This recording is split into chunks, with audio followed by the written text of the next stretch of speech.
বিসমিল্লাহির রহমানির রহিম। আসসালামু আলাইকুম। কেমন আছেন সবাই? আশা করি আলহামদুলিল্লাহ সবাই ভালো আছেন। তো আমি এখন আসছি রাত 10টা বাজে। আমি এখন শালুকা আছি। তো আমার পাশে যাকে দেখতে পাচ্ছেন ইনি একজন ব্যবসায়ী, কিন্তু ব্যবসাটা অনেক ছোট। উনি চুনের ব্যবসা করে। তো ওনার নাম হচ্ছে গিয়ে সমীর। আমি তার বাসায় আসছি। আসার একটা কারণ আছে, সেই কারণটা হচ্ছে গিয়ে যে ওনার যে পাশে দেখতে পাচ্ছেন যে ওনার স্ত্রী দীর্ঘ 8 বছর যাবৎ অসুস্থ। 8 বছর না, 8 বছর যাবৎ অসুস্থ।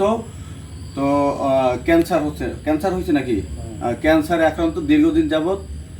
তো পরিবারের অবস্থা তেমন একটা ভালো না, এবং চুন বিক্রি করে কয় টাকাই বা ইনকাম করে, এবং সেই টাকা দিয়ে কি ক্যান্সারের চিকিৎসা চালানো সম্ভব কিনা আপনারা অবশ্যই জানেন।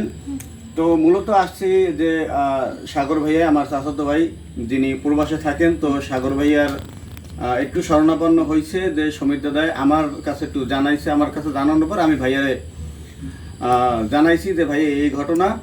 তো ওনারা কিন্তু হিন্দু ধর্মের লোক, তারপরেও কিন্তু আসলে সাগর ভাইয়া কিন্তু তাদের করে না। যেহেতু আমরা ধর্ম যাই হোক না কেন, আমরা সবাই মানুষ। তো ভাইয়ায় সামান্য কিছু সাহায্য এই যে সমীর দাদা তার স্ত্রীর জন্য পাঠাইছে। তো সেটা এখন আমি আর কি দাদার হাতে দেব। দাদাই যেন তার যে মোটামুটি একটু হলেও যেন উপকার হয়, সেই জন্য আর কি আসছি আর কি এত রাত্রে। তো ভাইয়াই অনেক দূর থেকে আর কি টাকাটা পাঠাইছে। আপনারা সবাই ভাইয়ের জন্য দোয়া করবেন। তো আমি কিন্তু এখন এই যে অসুস্থ যিনি, আমি কিন্তু এখন টাকাটা তার হাতে দেব। দেখি ভাইয়া কয় টাকা দিছে। সামান্য অল্প, বেশি হয়তো দিতে পারে নাই।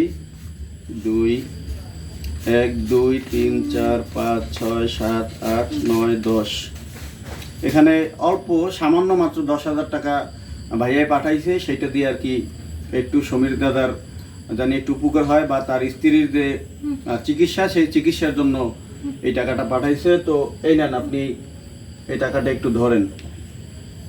এই যে সাগর ভাইয়া এই টাকাটা পাঠাইছে আপনার জন্য। আপনি এবং আপনারা সবাই সাগর ভাইয়ের জন্য দোয়া করবেন, জানি সে এই রকমের আরো মানুষের সে সহযোগিতা করতে পারে। এই আপনি কিছু বলবেন, মানে যদি একটু বলেন যে কাছে এসে, একটু কাছে এসে। আসসালামু আলাইকুম। সবার প্রতি আমার আন্তরিক শুভেচ্ছা আর অভিনন্দন। কিন্তু আমার সবচেয়ে কষ্ট হয়েছে আমাদের দুইটি ছেলে মেয়ে, একটা ছেলে ছোট আর একটা মেয়ে বড়। আর আমি এই অবস্থায়, এই বয়সে আমি একেবারে বিছানার জগৎ হয়ে গেছি। আর কোনো চলতেও পারি না, এখন হাঁটতে চলতে পারি না, খাওয়া দাওয়া বন্ধ প্রায়। সাগর ভাইয়ের জন্য দোয়া করো। সাগর ভাইয়ের জন্য তো আল্লাহর কাছে দুই আন্তরিক প্রার্থনা তো অবশ্যই করবো। আর একটা বিষয় আমি একটু আপনাদের জানিয়ে রাখি যে ওনার একটি মেয়ে আছে।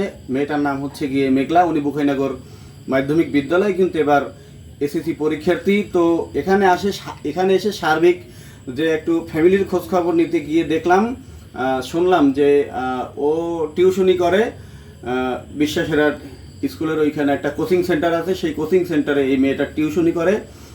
গত মাসে এই টিউশনির টাকা দিতে পারিনি, এবং এই মাসেও টিউশনির টাকা দিতে পারিনি। অর্থাৎ 2 মাসের টিউশনির টাকা ওই যে ইমরান নামক যে শিক্ষক উনি পাবে, যার কাছে আর কি মেঘলা টিচিং নেয়।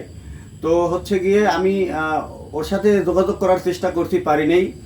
তো আশা করি যে যদি কারো সম্ভব হয় যে আসলে এই লেখাপড়ার জন্য হলেও এই মেয়েটার পাশে একটু সবাই এগিয়ে আসবেন।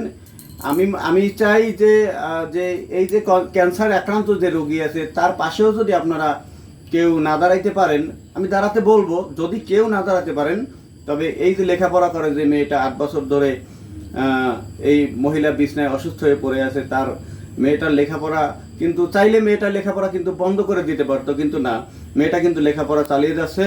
তো যদি কেউ সম্ভব হয় এই মেয়েটার পাশে একটু আপনারা দাঁড়াবেন। এবং সমীর দাদাই জানি ব্যবসা বাণিজ্য ঠিকভাবে করতে পারে, সেই জন্য সবাই দোয়া করবেন। ধন্যবাদ সবাইকে। আসসালামু আলাইকুম।